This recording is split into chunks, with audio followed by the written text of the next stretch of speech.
उस परंपरा के निर्वहन या उस परंपरा के अग्रगामी होने की बात होता है, जो लगातार समाज में अच्छाई और भलाई से जुड़ी हुई है।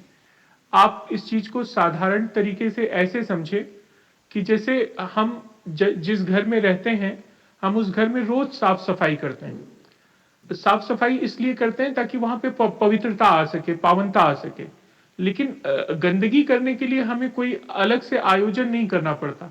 आप 4 दिन कमरा अपना बंद रखें तो भी वो गंदा हो जाता है, वहां धूल जम जाती है।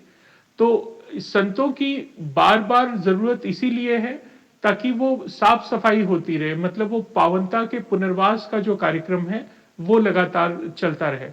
तो तुलसीदास कल जितने प्रासंगिक थे, आज भी उतने प्रासंगिक हैं, और सैकड़ों वर्षों बाद भी उनकी प्रासंगिकता जस की तस बनी रहेगी, क्योंकि समाज को ऐसे निर्मल, पवित्र और प्रांजल भावों की हमेशा जरूरत रहेगी।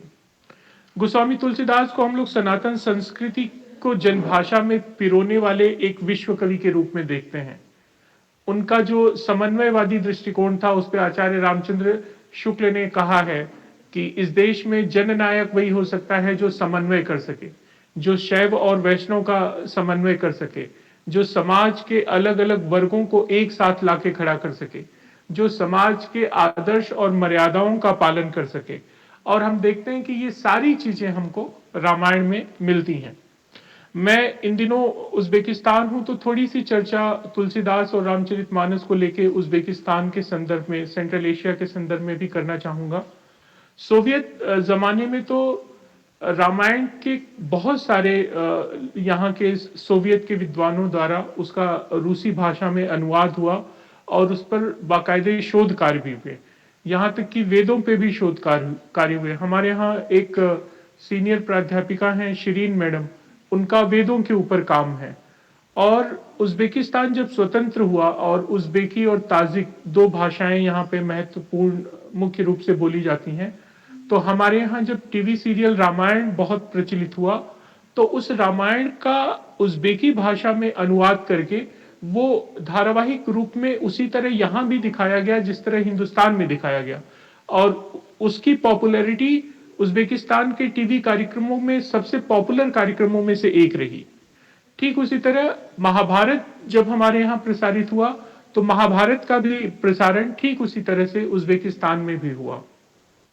सेंट्रल एशिया, जिसे हम लोग हिंदी प्रेमी के रूप में तो जानते ही हैं, यहाँ पे आज भी आप आए तो आपको राज कपूर, मिथुन चक्रवर्ती, शाहरुख खान, सलमान खान, ये सारे शब्द जो हैं यहाँ के आम जो उज्बेकी हैं उनके मुंह पे रहता है। जैसे उनको पता चलेगा कि आप हिंदुस्तान, इंडिया से हैं, तो वो आपसे राज कपूर की चर्चा जरूर करेंगे। यहाँ राज कपूर के नाम पे एक रेस्टोरेंट भी है। लाल बहादुर शास्त्री स्कूल है जिसमें कक्षा 5वीं से हिंदी अनिवार्य रूप से पढ़ाई जाती है, और 11वीं कक्षा तक वो हिंदी पढ़ते हैं। तो उस स्कूल में लाल बहादुर शास्त्री जी की एक बहुत बड़ी प्रतिमा है, जिसका अनावरण खुद राज कपूर ने अपने हाथों से किया था जब वो यहाँ पे किसी फिल्म फेस्टिवल के लिए आए थे। तो हिंदी की एक समृद्ध परंपरा है, हिंदी कवियों को पढ़ने पढ़ाने की एक समृद्ध परंपरा है, और उस पे सकारात्मक लेखन की भी एक अच्छी परंपरा है। यहाँ पे एक मोहम्मद अली करके कवि हैं, उन्होंने जो रूसी भाषा में अनुवाद हुआ है रामायण का, उसका एक काव्य रूप उन्होंने उज्बेकी भाषा में प्रस्तुत किया है, कि अगर उसका काव्यगत विवरण उन्होंने उज्बेकी भाषा में दिया है। बहुत सारे शोध कार्य जो हैं, शोध प्रपत्र तुलसीदास और रामायण को लेके यहाँ पे प्रोफेसर उल्फत हैं, सिराजुद्दीन जी हैं, उनके कई पेपर जो हैं तुलसीदास और रामायण को लेके हैं। तो विदेशों में भी रामचरितमानस की, तुलसीदास की लोकप्रियता, अगर जब भी हिंदी साहित्य में भक्ति काल के अध्ययन की बात आती है, तो हम देखते हैं कि उसी रूप से यहाँ पे भी मुझे दिखाई पड़ती है। थोड़ी परेशानी ये होती है कि ज्यादातर आपको जो सामग्री उपलब्ध है वो रूसी भाषा में है, और यहाँ चूंकि रूस से, सोवियत रूस से अलग होने के बाद एक कोशिश ये रहती है कि उज्बेकी या ताजिक भाषा में चीजों का प्रस्तुतिकरण ज्यादा हो सके। तो फिर रूसी, रूसी से ताजिक, ताजिक से उज्बेकी की जो यात्रा है, वो एक तुलनात्मक अध्ययन का विषय है, लेकिन हम लोगों को थोड़ी समस्या ये होती है कि आप बहुत सारी भाषाओं को एक साथ जोड़ के चीजों को देखने की जो परंपरा है वो हम नहीं कर पाते। रामचरितमानस के बारे में एक अंतिम बात कह के मैं आज के इस सत्र के संचालन का काम शुरू करूंगा कि रामचरितमानस को जब हम देखते हैं तो हम दो मुख्य ग्रंथों के साथ अगर तुलना करें, एक महाभारत और एक रामायण, तो आप देखेंगे कि रामायण के जितने वर्जन आपको हिंदुस्तान में मिलेंगे, चाहे वो उत्तरी भारत हो या दक्षिणी भारत हो, जितने तरह के रामायण लिखे गए उतना वर्जन आपको महाभारत का नहीं मिलता। मतलब महाभारत उतने तरीके से नहीं लिखा गया। हमारे मराठी के कवि हैं, उन्होंने अकेले 110 तरह के रामायण जो है प्रस्तुत की है, जो कि अपने आप में एक विश्व रिकॉर्ड है।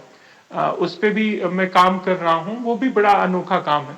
उन्होंने रामायण मतलब संपूर्ण रामायण नहीं लिया है, लेकिन रामायण के छोटे छोटे अंशों को, प्रसंगों को उन्होंने लिखा है और इस तरह से करीब 150 से अधिक स्वरूप जो है रामायण का उन्होंने अकेले प्रस्तुत किया है।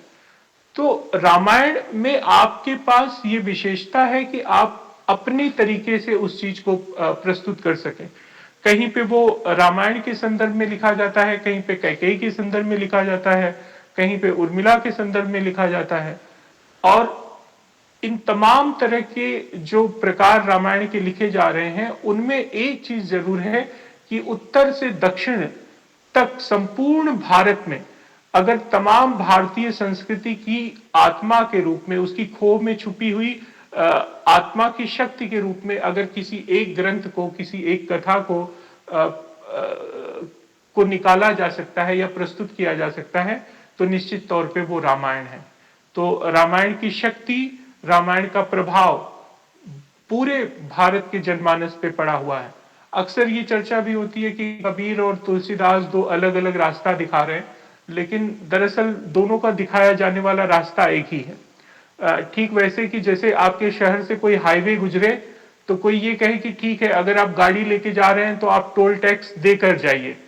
तो टोल टैक्स देकर जाना, नियमों का पालन करना, जो स्पीड तय है उसी स्पीड पे गाड़ी चलाना, ये कुछ बातें कहते हुए तुलसीदास आपको यात्रा की हिदायत देते हैं। कबीर कहते हैं कि नहीं, कोई नियम मानने की जरूरत नहीं है, आप इन सबको तोड़ के जहां पे आपको पहुंचना है आप पहुंच जाइए। रास्ता दोनों एक ही दिखा रहे हैं, बस दोनों के तरीके अलग हैं।